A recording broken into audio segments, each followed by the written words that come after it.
Good evening and welcome to a Rebels Radio latest update. I'm joined by Slough Town Joint Manager John Underwood. How are you? Very well, thanks, John. Good, it's been a long time. It has. I've missed you. I've missed you too. How's your pre-season been going? It's we're pretty pleased now. If I'm honest, it's been a tough pre-season. Probably the toughest we've had, really, myself and Neil.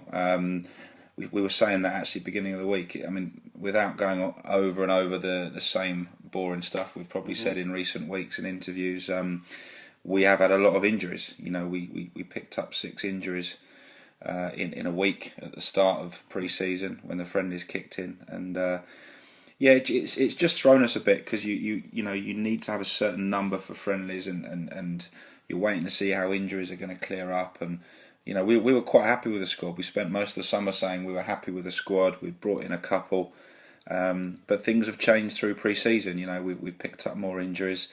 We've got, obviously, we knew about 1 or 2 suspensions, things like that, and we've just had to add a few more numbers to the squad for the friendlies. And we've got some big decisions to make in the next week now, so that we get the squad size right going into the new season. Yeah, and so you've been experimenting quite a lot recently. Obviously, there was the Hayes and Yeading performance on Saturday. What did you take from that? Very pleased with that. Obviously, it was a hastily arranged game. Sometimes when you play on the 4G pitches with a fence round them, they don't feel like real games, and sometimes the players don't approach them properly. We were delighted with how our lads approached it. You know, the score was irrelevant. We probably should have scored more. But the main thing was the attitude was very good. The lads worked hard, and the majority of lads got an hour under their belt. So it was a really useful exercise. We played 3 different formations in the 3 30-minute periods, which is something we want to be a bit more flexible this year. You know, we've always been very much 4-4-2. And to be honest, that's probably still our preferred. Well, it is still our preferred formation. But depending on who we're playing, what players we've got available, you know, we need to be able to look at other ways of playing, and we've done that more than we normally would in pre-season, but we've learnt plenty from it. Yeah, and you've got to see some different players in some positions that weren't natural to them. Yeah, and you need to sometimes in pre-season. You know, it's about, especially with some of the newer lads, it's about learning what they can and can't do. Results really aren't important. You know, much rather win every game than lose every game, clearly. But the most important thing is you get the fitness right, and you learn what you need to know about your squad, so that, you know, once you get into the season, if you need to tweak things and play different ways, you know what you can do. Yeah, and the conditions were very hot, so it was a good fitness test. Yeah, it was. It was quite good that we kicked off at 11 actually, because it just got hotter and hotter as the game went on, and I think if we'd have played at 3 o'clock, it would have been, you know, roasting at that point. So. Yeah. Gave you the opportunity to then spend a bit of social time with the lads, get the new lads intermingled for a bit of bonding in the afternoon. Yeah, it was good. Just about all the lads were over at and management team were over at my house actually for a barbecue in the afternoon. Even turned up. Yeah, Kev turned up to treat a couple of the lads. Not for drinking injuries. No, not drinking injuries. He came over and saw a couple of the lads, Luke Knight and Warren Harris, who were injured. So it was good. We spent the afternoon sat in the back garden in the sun, having a few drinks, having a barbecue, and we all went out in the evening. So yeah, it's something we like to do. It's something we believe in, that the team socialises together, and they all get on very well. And it was good to integrate some of the newer lads as well, and they get to find out what we're all about. So it was a very positive day on Saturday. Yeah, and another positive day last night. A noticeable step up intensity against a good Met Police side. What was your thoughts on the game? Yeah, I mean, when we fixed the friendlies up, you know, we had our last 2 as Met Police and Leatherhead, who were 2 Step 3 sides, good pitches, good sides. So you know, it was exactly what we were hoping for. It felt much more like a league game, very intense game. The pace didn't really let up for 90 minutes. Very, fantastic surface over there, and you know, they're a very good side. They've been at this level for 3 years. And we just got to this level, obviously, so they're a bit more established. Probably they shaded the first half. I thought they probably passed it better than we did first half. I thought second half we came on really strong.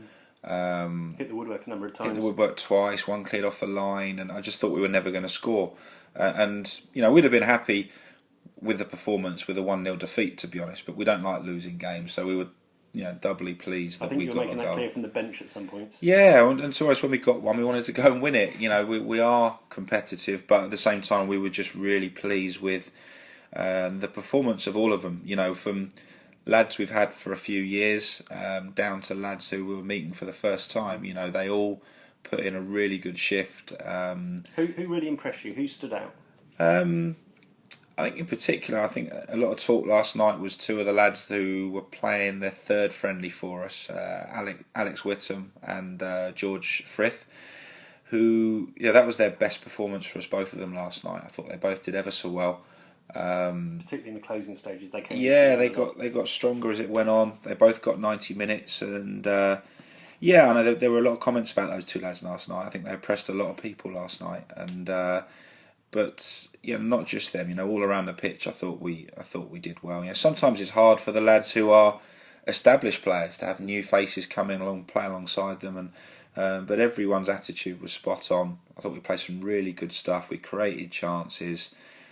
Summers in goal as well, made a couple of great saves. So just really pleased all round. I thought it was a massive step forward for us last night, and it takes us into the last friendly on in real good shape. Yeah. Only point of note, there was a fair few players stood by the side of the pitch with nursing various different injuries. What's the latest? Yeah, we're getting used to that now. There's some positives. Adam Fowler, who obviously we knew would be out, is making great progress. Obviously, Eddie's back in the fold now, and George Shaw, some of the lads who've missed a few games. Jamie McClurg had missed a few games. So we're getting a lot closer to the squad that we want to put out. But a couple of updates. Scott Harris will get his scan results early next week, or Monday, Tuesday next week. He's been doing quite a bit of training.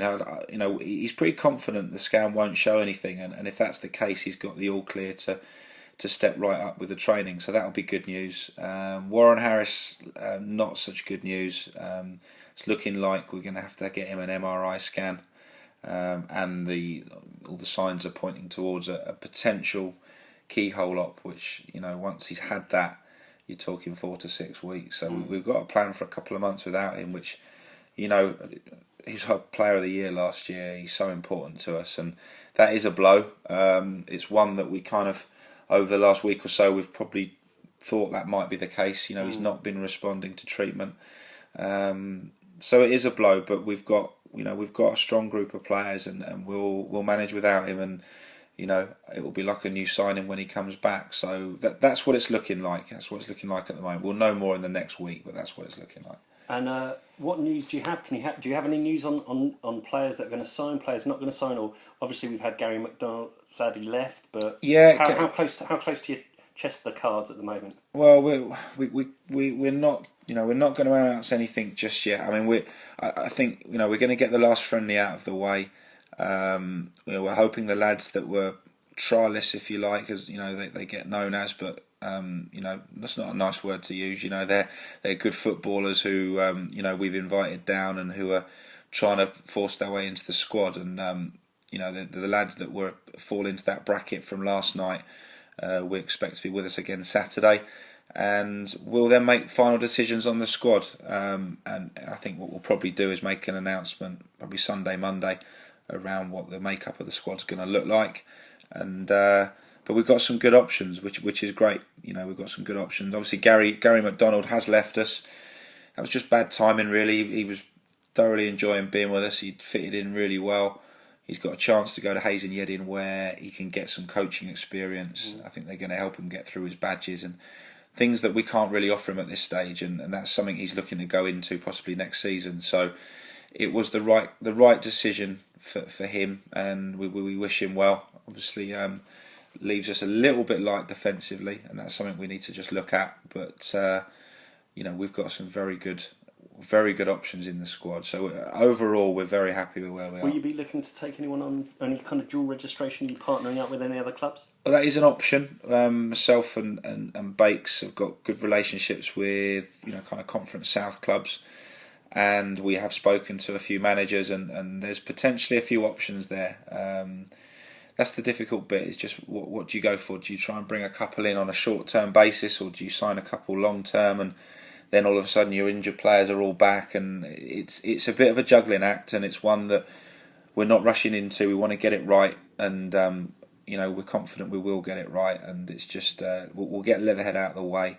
We've then got 2 training sessions next week, and we'll go into those with the squad set for the season. And looking forward to Leatherhead, you've already talked about what the good pitch, the good facilities, a good side. What are you looking to get out of it? What do you want to see over that 90 minutes from the Slough team? If we can repeat what we did last night, then we'll be delighted. I mean, it's another side like us who've just gone up to step 3. They'll be a good side. I'm expecting and hoping for another competitive game that's more like a league game than a friendly, which is exactly what last night was. You can't stroll through friendlies and then all of a sudden it's not like you're turning on a tap and all of a sudden you fly out the blocks come August the 9th. So we need these types of friendlies. So they'll be feeling exactly the same. I'm sure will be good for them on Saturday as much as they'll be good for us. Good. Well, before Saturday, you've got the excitement of the fan forum tomorrow. Looking forward to it? Yeah, we did one last year. It was very different last year. Obviously, we were kind of being introduced to the fans last year, and there was a lot of questions around squad and the current Slough players and the players we were bringing across. And I think we thought we wouldn't need one this year because it all seemed pretty straightforward with the squad, etc. But no doubt, they've seen a lot of new faces in the last few weeks, and no doubt there'll be some questions that we'll answer for them tomorrow. But it's good. I think they're going to watch the second half of the playoff final in the bar, which will put them in good spirits, I'm sure. Some of them will watch the training session, and then the players will stop for a beer, and we'll have quite an informal chat, I think, with them, and all look forward to the start of the season. Good. Well, thank you very much for your time once again. I know you're a busy man. Look forward to a good game against Leatherhead, and then obviously, hopefully, look forward to some news early next week about the squad. Sure. Cheers. Good stuff. Thanks, John. Cheers.